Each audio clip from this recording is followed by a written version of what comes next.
hubungan. Ya sudah, intinya di penjara aja. Nah, tuh. Makanya Welcome to the channel Kira. Gimana kabarnya? Tentunya sehat semuanya ya. Ini tuh yang seru mengikuti kasusnya Loli ya kan, perseteruan dengan ibunya yang akhirnya dijemput paksa. Tapi ini sesuai standar hukum ya, sesuai SOP. Kenapa anak ini harus di bawah umur harus diambil oleh ibunya, lalu harus diperiksa kembali kenapa sampai berani melawan seperti itu. Terpaksa mungkin pakai jalur hukum, dan akhirnya Loli tersadar setelah mungkin dibantu sama pengacaranya dari Nikita Mirzani juga. Dan Nikita Mirzani itu pasti bersikeras ingin memenjarakan Fadel karena mungkin bukti-buktinya itu sudah mulai terbukti lah gitu katanya gitu. Nah, kita pengen tahu dulu nih, penasaran sama update-nya Loli. Akhirnya tersadarnya tuh seperti apa sih usaha dari pengacaranya Nikita Mirzani? Nah, kita simak langsung ya. aku bilang, buka semua. Ini untuk melindungi kau. Kau itu korban di persoalan ini.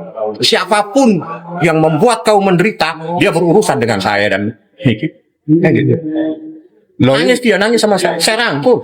Ada di atas, sampai penyidik semua heran. Kok bisa anak itu nangis sama saya? Kan sudah tidak ada nih si kakaknya, si Edwin nggak ada, tinggal saya kan, orang yang dikenal. Dia udah nangis, saya peluk, saya rangkul dia, saya anuk kepalanya, udah ya, kamu tenangin diri, kamu tenangin. Mamamu itu nggak akan jahat sama kamu. Nggak ada seorang ibu jahati anaknya, itu nggak ada. Nggak ada, mamamu tidak mungkin jahat. Tidak ada seorang ibu menjahati anaknya, termasuk Nikita Mirzani. Memang nggak ada kerjaan apa dia bikin seperti ini?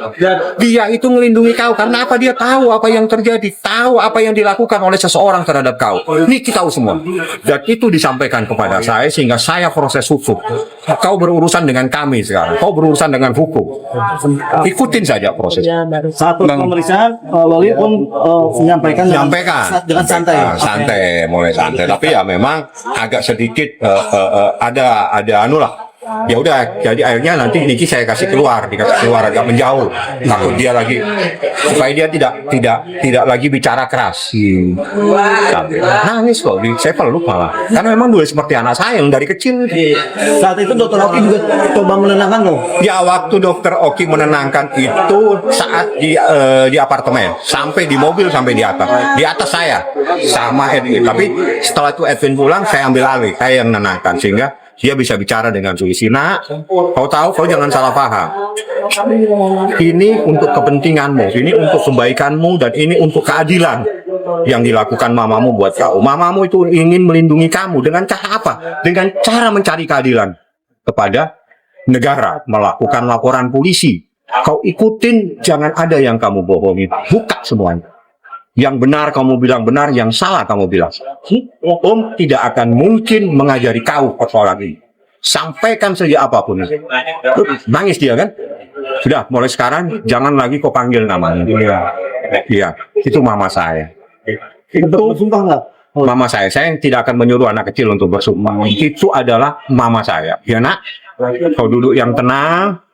Sudah, kau lebih santai aja, biar kau ngobrol-ngobrol kan diperiksanya itu seperti ngobrol-ngobrol, kan nggak dia ngobrol-ngobrol seperti orang anu lah ya sama penyidik. Jadi penyidik itu tidak seperti orang melakukan proses penyidikan, luar biasa yang di atas. Jadi nggak ada itu yang diketik-ketik, itu nggak ngobrol-ngobrol, itu nggak tahu siapa yang nulis.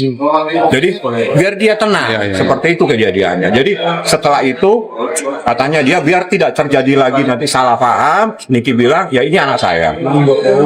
Saya akan taruh di mana itu hak saya. Ya udah Nik, itu urusanmu ya Nik. Ya udah, percayakan kepada siapa yang bisa membuat anak ini tenang. Ya udah itu. Sekarang sampai itu anak dalam keadaan. Bang, tapi udah sempat komunikasi Bang, sempat komunikasi antara Niki dengan Loli. Sepertinya sudah. Karena gini ya, jadi ada hal-hal saya tidak mungkin tanya sama klien yang terlalu privat begitu, terlalu pribadi nggak mungkin. Ya mungkin aja Niki dengan dia itu kan nggak jauh nih kepada seseorang yang bagian dari keluarga yang dipercaya Bang. Yang disusun nama Kaniki ini merasa puas belum sama Kaniki sendiri? Ya nggak ada, ini bukan persoalan puas tidak puas, ini persoalan mencari keadilan buat anaknya. Satu Niki bilang begini, saya harus mencarikan keadilan buat anak saya dan juga untuk keadilan anak-anak Indonesia, jangan takut. Ini jadi contoh ya, Nikita Mirzani ibu yang berani memperjuangkan hak anaknya. Jangan sampai anak ini tuh masih usia labil, masih remaja, dimanipulasi, di brainwash atau di hal-hal yang magic dan lain-lain. Itu yang dikhawatirkan seorang ibu, pasti feelingnya lebih kuat ya. Seorang ibu tuh feelingnya pasti dapet lah anaknya kenapa. Tapi mungkin caranya Nikita Mirzani ini tadinya terlalu keras, atau mungkin Loli juga sama-sama keras ya, takut atau gimana. Jadinya ya udahlah, banyak salah paham di hubungan ibu dan anak ini. Untuk Nikita Mirzani sama Laura semoga segera bonding lagi, deket lagi, akur lagi lah pokoknya gitu ya. Lanjutin ya, dari penjelasan pengacaranya Nikita Mirzani ini tuh sudah mulai ada kemajuan, dan syukur kalau Loli ini alias Laura itu bisa lebih terbuka, jujur aja apa yang terjadi kan gitu. Dengerin Saya aja. dan juga untuk keadilan anak-anak Indonesia jangan takut.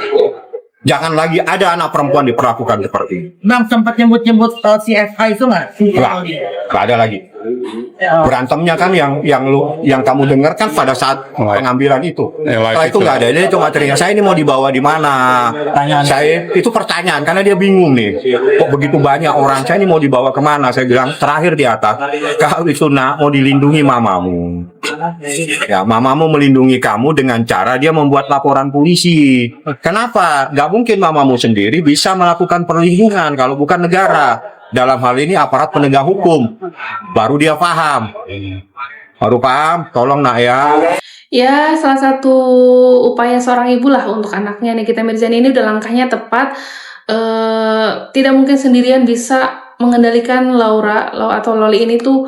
Pasti banyak salah paham ya. Kalau nggak caranya mungkin agak-agak maksa. Seperti kemarin harus dijemput, dibantu sama kakaknya Nikita Mirzani, yaitu Edwin ya kan, omnya Laura sendiri, lalu Dokter Oki, pengacara. Ya ini udah jalur yang terbaik lah untuk penjemputan Laura kemarin. Dan ternyata hasil dari visum sudah diketahui nih, Nikita Mirzani dan kondisi terbaru Loli seperti apa. Kita dengerin langsung dari Nikita Mirzani, dan pasti bisa dijawab dong kenapa hasil visum ini tuh sebegitu kuat untuk bisa memenjarakan yang bernama Fadel nih, ampun deh. Kita dengar langsung ya. Tahu belum hasil visumnya Niki? Soal hasil visumnya kamu sudah tahu belum Niki? Sudah.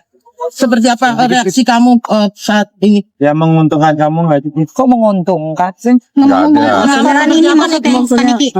Ya sudah, intinya di penjara aja. Nah tuh, makanya jangan ditanya, masuk penjara lagi nanti dia. Iya. Artinya memang semua sudah kebenaran ada di kamu ya?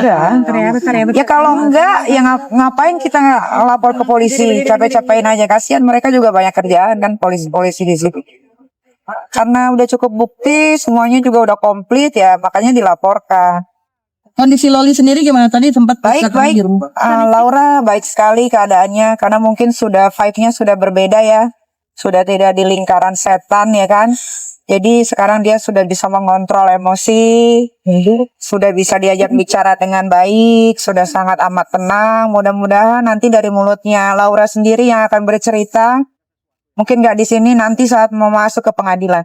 Hanya kamu sudah lapang dada ya dengan Ya apapun yang terjadi ya sudah. Ini pelajaran untuk Laura juga. Ini pelajaran untuk anak-anak Indonesia di luar sana juga, bahwa kalau ingin bebas ya nanti ada waktunya. Ya, berarti sekarang Nikita Mirzani lebih legowo ya sebagai ibu. Yang penting anaknya bisa melewati fase ini lebih baik lagi lah. Nggak sampai depresi, nggak sampai yang dikatakan Fadel tuh segala macam. Aduh, kasihan banget. Tolong, ini tuh anak orang, jangan dipengaruhi lah istilahnya gitu. Udah punya masa depan masing-masing, terutama Fadel. Harusnya kamu punya prestasi, lanjutkan kuliah. Jangan diperkeruh dengan berhubungan komunikasi, apalagi sampai ini hasil visumnya katanya udah keluar. Berarti bisa jadi Laura ini tuh dalam kendalinya Fadel sebelumnya, bisa jadi begitu ya. Agak-agak miris, kasihan sih sama Laura ini ya. Dan Fadel nih siap-siap aja nanti pakai baju oranye lagi. Mungkin kan sebelumnya pernah kasus kekerasan ya kan. Sekarang kasus memanfaatkan anak di bawah umur lah gitu kan ke Laura ini. Bisa dinilai sendiri seperti apa ya. Ayo jangan lupa komen di channel Yakira, dan update terus dari kasus-kasus lainnya atau berita-berita lainnya ya. Dan bye.